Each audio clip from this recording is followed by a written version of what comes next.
Hi friends, welcome to my channel. In 11th Maths Matrix and Determinants example 7.33 தான் பார்க்க போறோம். Find the area of the triangles whose vertices are -2, -3, 3, 2 and -1, -8 அப்படினு சொல்லிட்டு மூணு point வந்து கொடுத்திருக்காங்க. Find the area of the triangle. நமக்கு area of the triangle formula தெரியும். Modulus of half into x1 y1 1 x2 y2 1 x3 y3 1 அப்படினு சொல்லி நமக்கு ஃபார்முலா தெரியும். ஏனா போன எக்ஸாம்பிள் சம்லயே பார்த்தோம். இப்போ x1 y1 இதுல இருந்து எழுதிக்குவோம். x1 இது y1 இது x2 இது y2 இது x3 இது வந்து y3. சரிங்களா? அது அப்படியே இத மாத்திக்குவோம். இப்போ modulus of half into determinant of -2 -3 1 3 2 1 -1 -8 1. இப்போ modulus of half into இது plus இது minus இது plus. சரிங்களா? இதை நம்ம determine பண்ணணும். அப்போ இங்க வந்து -2 into இந்த column இந்த row போச்சுனா இதை multiply பண்ணணும். 2 into 1 2 -8 அப்போ plus 8 ஆகும். இங்கே -8 minus formula வேற minus இருக்கு. அப்போ +8.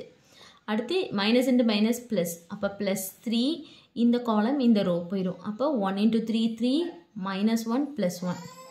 அடுத்து +1. இப்போ இந்த column இந்த row போயிடுச்சுனா -8 into 3 -24 -1 into 2 +2 modulus. சரிங்களா? அடுத்து modulus of half into -2 into +10 +3 into 4 +1 into -22.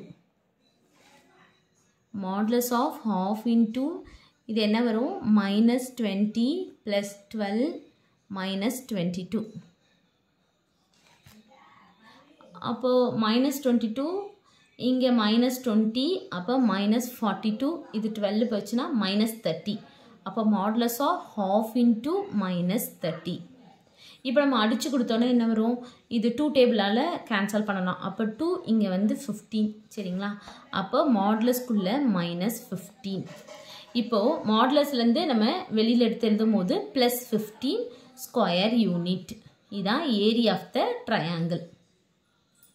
Area of the triangle 15 square unit. அவ்வளவுதான். இதான் கண்டுபிடிக்க சொல்லியிருக்காங்க. கண்டுபிடிச்சிட்டோம். அவ்வளவுதான் இந்த சம். தேங்க்யூ.